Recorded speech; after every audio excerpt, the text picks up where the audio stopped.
Hello, welcome back. ಯಾರನ್ನ ನೀವು ತುಂಬ ಇಷ್ಟಪಡ್ತಾ ಇದ್ದೀರೋ,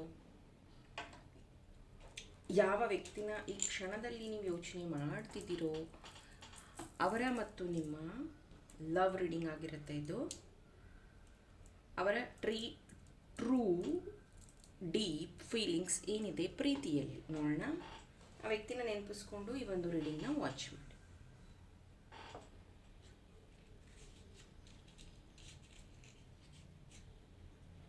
ಸೊ ಬಿಫೋರ್ ದ್ಯಾಟ್ ನೋಡೋಣ, ನಿಮ್ಮ ಎನರ್ಜಿ ಚೆಕ್ ಮಾಡ್ತೀನಿ. ಹೇಗಿದೆ, ವಾಟ್ ಯು ಆರ್ ಫೀಲಿಂಗ್, ನಿಮಗೇನು ಅನ್ನಿಸ್ತಾ ಇದೆ?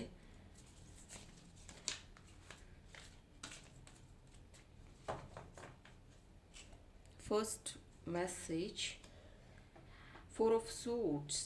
ನೀವು ಯಾವುದೋ ಒಂದು ಸಿಚುವೇಶನಲ್ಲಿ ಸ್ಟಕ್ ಆಗಿದ್ದೀನಿ ಅಂತ ಅನ್ನಿಸ್ತಾ ಇದೆ. ರೀಸೆಂಟಾಗಿ ಯಾವುದಾದ್ರೂ ಪಾರ್ಟಿ ಅಥವಾ ಯಾವುದಾದ್ರೂ ಡಿನ್ನರ್ ಪಾರ್ಟಿ ಅಥವಾ ಯಾರ್ದಾದ್ರ ಜೊತೆಗೆ ಟೈಮ್ ಸ್ಪೆಂಡ್ ಮಾಡಿರುವಂಥದ್ದು. ಅಂದರೆ ಫ್ರೆಂಡ್ಸ್ ನಿಮ್ಮ ಲೈಫಲ್ಲಿ ಪ್ರಾಬ್ಲಮ್ ಆಗಿರೋದನ್ನ ಅವ್ರ ಹತ್ರ ಹೇಳ್ಕೊತಾ ಇದ್ದೀರಾ ನೀವು, ಅಥವಾ ಅವ್ರನ್ನ ಕನ್ವಿನ್ಸ್ ಮಾಡ್ತಾ ಇದ್ದೀರಾ. ಆ ಟೈಪಲ್ಲಿ ನಿಮ್ಮ ಒಂದು ಎನರ್ಜಿ ಇರುವಂಥದ್ದು. ಇದು ಅಕ್ಕ ತಂಗಿ ಅಮ್ಮಗೆ ನೀವು ಕನ್ವಿನ್ಸ್ ಅದು ಆಗಿರಬಹುದು. ನೋಡ್ಬೋದು ನೀವಿಲ್ಲಿ ಕೆಲವೊಬ್ಬರಿಗೆ ನೋ ಕಾಂಟ್ಯಾಕ್ಟ್ ಸಿಚುವೇಶನ್ ನಡೀತಾ ಇದೆ. 5 ಆಫ್ ಪೆಂಟಿಕಲ್ಸ್ ಆ್ಯಂಡ್ ಕೆರಿಯರಲ್ಲೂ ಡಿಸ್ಟ್ರಾಕ್ಟೆಡ್ ಕಾಣ್ತಾ ಇದೆ. ಮೇ ಬಿ ನಿಮ್ಮ ಅಥವಾ ನಿಮ್ಮ ಪಾರ್ಟ್ನರ್ ಲೈಫಲ್ಲಿ ಈ ಪ್ರೆಸೆಂಟ್ ಸದ್ಯದ ಪರಿಸ್ಥಿತಿಯಲ್ಲಿ. ಕಿಂಗ್ ಆಫ್ ಕಪ್ಸ್, ಎಷ್ಟೊಂದು ಪ್ಲ್ಯಾನ್ಸ್ನ ನೀವು ನಿಮ್ಮ ಪಾರ್ಟ್ನರ್ ಮಾಡಿದ್ರಿ, ಬಟ್ ಯಾವ ಪ್ಲ್ಯಾನ್ಸೂ ಸಕ್ಸಸ್ ಆಗ್ತಾ ಇಲ್ಲ. ಬದಲಿಗೆ ಇನ್ನೂ ಹೆಚ್ಚು ಪ್ರಾಬ್ಲಮ್ಸ್ ಆಗ್ತಾ ಇದೆ. ಆಮೇಲೆ ನೀವು ಏನು ಮಾತಾಡಿದ್ರೂ ಚಿಕ್ಕ ಚಿಕ್ಕ ವಿಷಯಕ್ಕೆ ಜಗಳಗಳಾಗ್ತಾ ಇದೆ. ಇದು present situation ನಿಮ್ಮದಾಗಿರುವಂಥದ್ದು.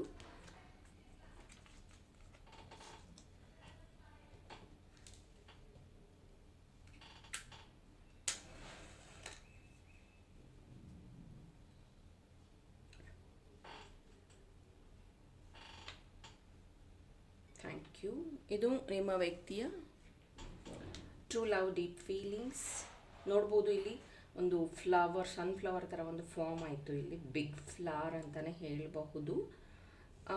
Day and night ಅವ್ರು ನಿಮ್ಮ ಬಗ್ಗೆನೇ ಯೋಚನೆ ಮಾಡ್ತಿದ್ದಾರಾ? Yes, that is true. Yes, ಅವರು ನಿಮ್ಮ ಬಗ್ಗೆ ಯೋಚನೆ ಮಾಡಿದಾಗೆಲ್ಲ ಅವ್ರು ಅನಿಸೋವಂಥದ್ದು, ನಾನು ತಪ್ಪು ಮಾಡಿದ್ನಾ, ನೀವು ತಪ್ಪು ಮಾಡಿದ್ರಾ, ಯಾಕಿದು ಇಷ್ಟೊಂದು ಚಿಕ್ಕ ವಿಷಯ ಇಷ್ಟೊಂದು ದೊಡ್ಡದಾಗ್ತಾ ಇದೆ, ಅಥವಾ ಯಾಕೆ ನಾನು ಅರ್ಥ ಮಾಡ್ಕೋತಾ ಇಲ್ಲ. ಒಂದು ಸತಿ ಅವ್ರಿಗೆ ಅನ್ಸತ್ತೆ ನಾನು ಹೋಗಿ ಸಾರಿ ಕೇಳ್ಬಿಡ್ಬೇಕು ಅಂತ. ಇನ್ನೊಂದು ಸತಿ ಅವ್ರಿಗೆ ಅನ್ಸತ್ತೆ ಇಲ್ಲ, ಅವ್ರಿಗೆ ರಿಕವರಿ ಆದಮೇಲೆ ಅವರೇ ಬರ್ತಾರೆ, ನಾನು ಯಾವುದಕ್ಕೂ ಅವ್ರನ್ನ ಫೋರ್ಸ್ ಮಾಡೋದು ಬೇಡ ಅನ್ನೋಂಥದ್ದು. ಆ್ಯಂಡ್ ಈ ವ್ಯಕ್ತಿ ಬೇರೆಯವ್ರ ಹತ್ರ ತುಂಬ ಶೇರಿಂಗ್ ಆ ಥರದ್ದೆಲ್ಲ ಏನೂ ಇಲ್ಲ, ಸ್ವಲ್ಪ ಕಮ್ಮಿ. ಇವರು ಇಂಟ್ರೋವರ್ಸ್ ಅಂತಲೇ ಹೇಳ್ಬೋದು. ಬೇರೆಯವ್ರ ಹತ್ರ ಜಾಸ್ತಿ ಮಿಂಗಲ್ ಆಗಲ್ಲ, ಯಾವುದನ್ನು ಅವರು ಶೇರ್ ಮಾಡಲ್ಲ, ಹೇಳ್ಕೊಳ್ಳಲ್ಲ. ಬಟ್ ನೀವು ಯಾವ ಥರ ವ್ಯಕ್ತಿ ಅಂದರೆ ತುಂಬ ದುಃಖದಲ್ಲಿದ್ದೀರ ಅಥವಾ ತುಂಬ ಪ್ರಾಬ್ಲಮ್ ಆಗಿದೆ, ತುಂಬ ಕಷ್ಟ ಆಗ್ತಿದೆ ಅಂದ ತಕ್ಷಣ ಯಾರ ಹತ್ರನಾದರೂ ಹೇಳ್ಕೊಳ್ಳುವಂಥದ್ದು. ಮೇ ಬಿ ನೀವಿಬ್ಬರ ಕಾಮನ್ ಫ್ರೆಂಡ್ ಹತ್ರ ನೀವೇನಾದರೂ ಶೇರ್ ಮಾಡಿರಬಹುದು. ಅದು ಆ ವ್ಯಕ್ತಿಗೆ ಗೊತ್ತಾಗಿದೆ. ಯಾವ ರೀತಿ ನೀವು ಮಿಸ್ ಮಾಡ್ಕೋತಾ ಇದ್ದೀರಾ ಅಥವಾ ಯಾವ ರೀತಿ ಈ ಪ್ರೀತಿಯಲ್ಲಿ ತೊಂದರೆ ಆಗಿದೆ, ಸಮ್ ಟೈಮ್ಸ್ ನೀವು ಇದನ್ನು ಬಿಟ್ಟುಬಿಡಬೇಕು ಅಂತಿದ್ದೀರಾ, ಈ ಥರದ ವಿಷಯ. ಇಲ್ಲಿ ಬ್ರ್ಯಾಂಡೆಡ್ ಅನ್ನುವಂಥದ್ದು ನನಗಿಲ್ಲಿ ಚಾನಲ್ ಆಗ್ತಿರೋದು. ಮೇ ಬಿ ನಿಮ್ಮ ವ್ಯಕ್ತಿ ಬ್ರ್ಯಾಂಡೆಡ್ ವಾಚ್ ಅಥವಾ ಬ್ರ್ಯಾಂಡೆಡ್ ಶೂಸ್ಗಳನ್ನು ಇಷ್ಟಪಡ್ತಾರೆ. ಬ್ರ್ಯಾಂಡೆಡ್ ಓಕೆ, ಐಫೋನ್ ಆಗಿರಬಹುದು, ಅಥವಾ ಗುಚಿ ಪರ್ಫ್ಯೂಮ್ ಆಗಿರಬಹುದು, something related to brand. So ನನಗೆ ಈ ಥರನೇ ಬದುಕಬೇಕು, ಈ ಥರನೇ ವಸ್ತುಗಳನ್ನು ಯೂಸ್ ಮಾಡಬೇಕು, ಈ ಥರನೇ ನಾನು ಚೆನ್ನಾಗಿ ಕಾಣಿಸ್ಬೇಕು, ಈ ಥರನೇ ಇರಬೇಕು ಅನ್ನೋದನ್ನು ಸ್ವಲ್ಪ ಪ್ರಿಯಾರಿಟೈಸ್ ಮಾಡೋದು ಜಾಸ್ತಿ. ವೆರಾಸ್ ನೀವು ನನಗೆ ಸಿಂಪಲ್ ಆಗಿರೋದು ಇಷ್ಟ, ನನಗೆ ಸಿಂಪ್ಲಿಸಿಟಿ ಇಷ್ಟ, ನನಗೆ ಹೀಗೆ ಇರೋಕ್ಕೆ ಇಷ್ಟ, ನಾನು ಜಾಸ್ತಿ ಹಣ ಖರ್ಚು ಮಾಡೋದಿಲ್ಲ, ಈ ಥರದ ವಿಚಾರದಲ್ಲಿ ನಿಮ್ಮ ಒಂದು ಹೇಳಿಕೆ ಅಥವಾ ನಿಮ್ಮಿಬ್ಬರ ಕಂಪ್ಯಾಟಿಟಿವ್ ಅಥವಾ ಕಂಪ್ಯಾರಿಸನ್ ತುಂಬಾ ಡಿಫ್ರೆಂಟ್ ಆಗಿದೆ. ಎಸ್, ಈ ಒಂದು ವ್ಯಕ್ತಿ ತುಂಬ ಸತಿ ಹೇಳ್ಕೊಂಡಿದ್ದಾರೆ, ನಾನು ಆ ಥರ ಪರಿಸ್ಥಿತಿಯಲ್ಲಿದ್ದೆ, ನಾನು ಹೇಗೆ ಆಚೆ ಬಂದೆ, ಮಿರಾಕ್ಯುಲಸ್ಲಿ ಆ ಥರ ಆಯಿತು ನನ್ನ ಜೀವನದಲ್ಲಿ. ಆಮೇಲೆ ಆಂಜನೇಯ ಸ್ವಾಮಿನ ಇವರು ತುಂಬ ನಂಬ್ತಾರೆ. ವಾಯುಪುತ್ರ ಆಂಜನೇಯ, ಹನುಮಂತ. ಸೊ ಅವರನ್ನು ತುಂಬ ನಂಬ್ತಾರೆ ಇವರು. ಆ್ಯಂಡ್ ಬೈಕ್ ಅಥವಾ ಕಾರ್ ಇವ್ರು ಏನು ಇದು ಇಟ್ಕೊಂಡಿದ್ದಾರೆ, ಅದರಲ್ಲಿ ಕೀ ಬಂಚಾಗಿ ಅಥವಾ ಅಲ್ಲಿ ಒಂದು ಬೊಂಬೆ ಆಗಿನೂ ಇಟ್ಟಿರಬಹುದು. ಗಣೇಶ ಅಥವಾ ಹನುಮಂತನನ್ನು ಇವರು ಕೀ ಬಂಚಲ್ಲಿ ಅಥವಾ ಅಲ್ಲಿ ಹ್ಯಾಂಗ್ ಮಾಡಿರೋ ರೀತಿ ಅಥವಾ ಅಲ್ಲಿ ಡ್ಯಾಶ್ ಬೋರ್ಡಲ್ಲಿ ಇಟ್ಟಿರೋ ರೀತಿಯಲ್ಲಿ ಇದೆ. ಆ್ಯಂಡ್ ಇಯರ್ಫೋನ್ಸ್ ನೀವು ಜಾಸ್ತಿ ಯೂಸ್ ಮಾಡ್ತೀರಾ, ಅವರು ಮಾಡ್ತಾರೆ, ಬಟ್ ಅವ್ರಿಗೆ ಕಂಪೇರ್ ಮಾಡಿದ್ರೆ ನೀವು ಜಾಸ್ತಿ ಹೆಡ್ಫೋನ್ಸ್ ಇಯರ್ಫೋನ್ಸ್ನ ಯೂಸ್ ಮಾಡ್ತೀರಾ. ಆಮೇಲೆ ನೀವು ಯಾವ ಥರ ಅಂತಂದರೆ ಅವ್ರ ಜೊತೆ ಬೇಜಾರಾದ್ರೂ ನೀವು ಹಾಡು ಕೇಳ್ತೀರಾ, ಅವ್ರ ಜೊತೆ ಖುಷಿಯಾಗಿ ಮಾತಾಡಿದ್ರೂ ನೀವು ಹಾಡು ಕೇಳ್ತೀರಾ. ಒಟ್ಟಿನಲ್ಲಿ ಒಂಥರ ಮ್ಯೂಸಿಕ್ ಲವರ್ಸ್ ನೀವು ಅಂತಲೇ ಹೇಳಬಹುದು. ಅಥವಾ ಒಬ್ರಿಗೊಬ್ರು ಸಾಂಗ್ ಡೆಡಿಕೇಟ್ ಮಾಡುವಂಥದ್ದು, maybe ringtone, caller tune ನೀವು ಇಟ್ಕೊಂಡಿರಬಹುದು, ಹಳೆ ಸಾಂಗ್ ಇಟ್ಕೊಂಡಿರ್ಬೋದು, ಅಥವಾ ಆ ಸಿಚುವೇಶನ್ಗೆ ತಕ್ಕಂಗೆ ನೀವು ಆ ಸಾಂಗ್ನ ಚೇಂಜ್ ಮಾಡ್ತೀರಾ ಅಂತಲೂ ಅನಿಸತ್ತೆ. ಎಸ್, ನೀವು ತುಂಬ ಟ್ಯಾಲೆಂಟೆಡ್ ಇದ್ದೀರಾ, ತುಂಬ ಮೆಚ್ಯೂರ್ ಇದ್ದೀರಾ. ಆ ವ್ಯಕ್ತಿಗೆ ಯಾವಾಗೆಲ್ಲ ಸ್ಟಕ್ ಅಥವಾ ಇನ್ನಾಗೋದೇ ಇಲ್ಲ ನನ್ನ ಕೈಯಲ್ಲಿ ಈ ಒಂದು ಸಿಚುವೇಶನ್ ಹ್ಯಾಂಡಲ್ ಮಾಡೋಕ್ಕೆ ಅಂತ ಅನ್ನಿಸ್ದಾಗೆಲ್ಲ ನೀವು ಅವರಿಗೆ ಧೈರ್ಯ ಹೇಳೋವಂಥದ್ದು, ನೀವು ಅವರಿಗೆ ಐಡಿಯಾಸ್ನ ಕೊಡುವಂಥದ್ದು, ಕೆಲವೊಂದು ಸತಿ ನೀವೇ ಇನ್ವಾಲ್ವ್ ಆಗಿ ಸಾಲ್ವ್ ಸಹ ಮಾಡಿರುವಂಥದ್ದಿದೆ. Specially police case, specially some financial issues, some family issues. Yes, ನೀವೇ ಇನಿಷಿಯೇಟಿವ್ ತಗೊಂಡು ಆ ಒಂದು ಪ್ರಾಬ್ಲಮ್ನ ಸಾಲ್ವ್ ಮಾಡೋದ್ರಲ್ಲಿ 100% ನಿಮ್ಮ ಒಂದು ಸಪೋರ್ಟ್ನ ಅವರಿಗೆ ನೀವು ಮಾಡಿರುವಂಥದ್ದು.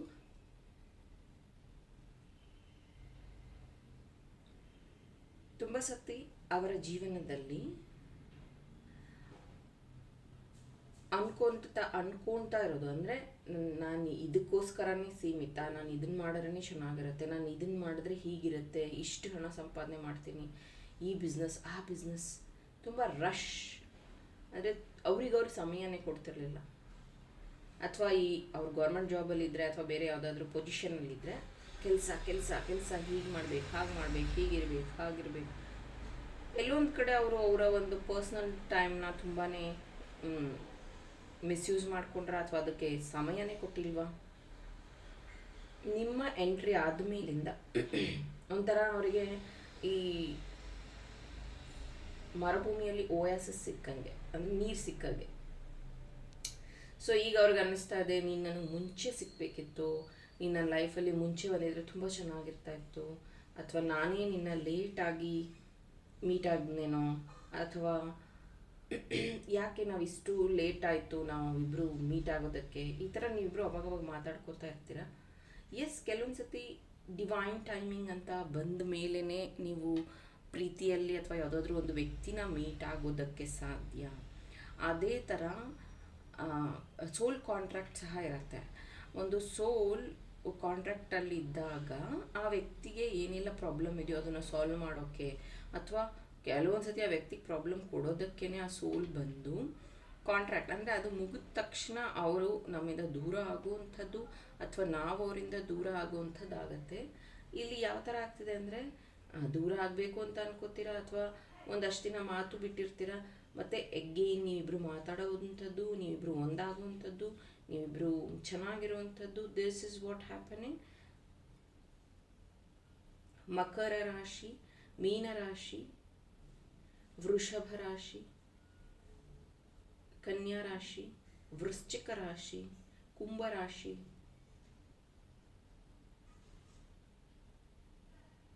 ಧನಸ್ಸು ರಾಶಿ ಪ್ರೆಸೆಂಟ್ ಇರುವಂಥದ್ದಿದೆ.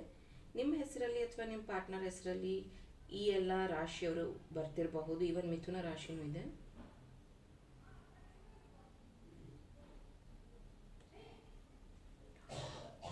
ಆ ವ್ಯಕ್ತಿ ನಿಮ್ಮ ಬಗ್ಗೆ ಯೋಚನೆ ಮಾಡಿದಾಗೆಲ್ಲನೂ ಅವ್ರು ಅಂದ್ಕೊಳ್ಳೋವಂಥದ್ದು, ನೀವು ತುಂಬ ಡೀಪಾಗಿ ಯೋಚನೆ ಮಾಡ್ತಾ ಇದ್ದೀರಾ ಅಥವಾ ತುಂಬ ಮನಸ್ಸಿಗೆ ಹಚ್ಕೊಂಡ್ಬಿಟ್ಟಿದ್ದೀರಾ, ಅಷ್ಟೊಂದು ಯೋಚನೆ ಮಾಡೋದು ಬೇಡ, ಇನ್ನು ಅಷ್ಟೊಂದು ನೆಗೆಟಿವ್ ಯೋಚನೆ ಮಾಡಬೇಡ, ಐ ಲವ್ ಯು ಅಂತ ಕೊನೆಯದಾಗಿ ಅವ್ರು ಹೇಳ್ತಾ ಇದ್ದಾರೆ. I am with you, I love you, don't worry ಅಂತಲೂ ಹೇಳ್ತಾ ಇದ್ದಾರೆ.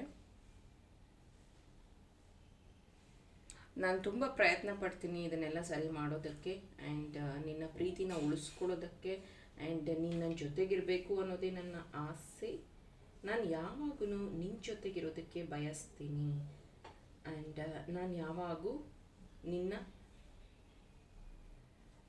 ಸಪೋರ್ಟಿವ್ ಆಗಿ ಅಥವಾ ನಿನ್ನ ಜೀವನದಲ್ಲಿ ಇರೋದಕ್ಕೆ ಬಯಸ್ತೀನಿ. I am with you, I love you ಅಂತೆಲ್ಲ ಮೆಸೇಜ್ ಇಲ್ಲಿ ಬರ್ತಾ ಇರೋವಂಥದ್ದು. ಸೊ ದಿಸ್ ಇಸ್ ವಾಟ್ ನಿಮ್ಮ person real true deep feelings ಆಗಿತ್ತು. ಡೈಲಿ ನಾನು ಫ್ರೀ ಕ್ಲಾಸಸ್ನ ಕಂಡಕ್ಟ್ ಮಾಡ್ತಾ ಇರ್ತೀನಿ. ಇಂಟ್ರೆಸ್ಟ್ ಇರೋವಂಥವ್ರು ಬಿಲೀವ್ ಮ್ಯಾಜಿಕ್ ಚಾನಲ್ಗೆ ಜಾಯ್ನ್ ಆಗ್ಬೋದು. ಇಟ್ಸ್ ವಾಟ್ಸಪ್ ಗ್ರೂಪ್, ಅಥವಾ ನೀವು ಇನ್ಸ್ಟಾದಲ್ಲಿ ಪೋಸ್ಟ್ನ ನೋಡಿದ್ರು ಅಲ್ಲೂ ಲಿಂಕ್ ಇರುತ್ತೆ, ಅಥವಾ ಯಾವುದಾದ್ರೂ ಲಿಂಕಿಂದನೂ ನೀವು ಜಾಯ್ನ್ ಆಗ್ಬೋದು. ಅದಲ್ಲದೇ 1 day ವರ್ಕ್ಶಾಪ್ ಇದೆ 7th June, ಅಲ್ಲೂ ನೀವು ಜಾಯ್ನ್ ಆಗ್ಬೋದು. ಆಫ್ಲೈನ್ ಕ್ಲಾಸ್, ಅಲ್ಲಿ ನಿಮಗೆ ಕ್ರಿಸ್ಟಲ್ ಹೀಲಿಂಗ್ ಇರುತ್ತೆ. ಲಿಮಿಟೆಡ್ ಸೀಟ್ಸ್ ಅಷ್ಟೇ ಇರೋವಂಥದ್ದು. So thank you, very all the best.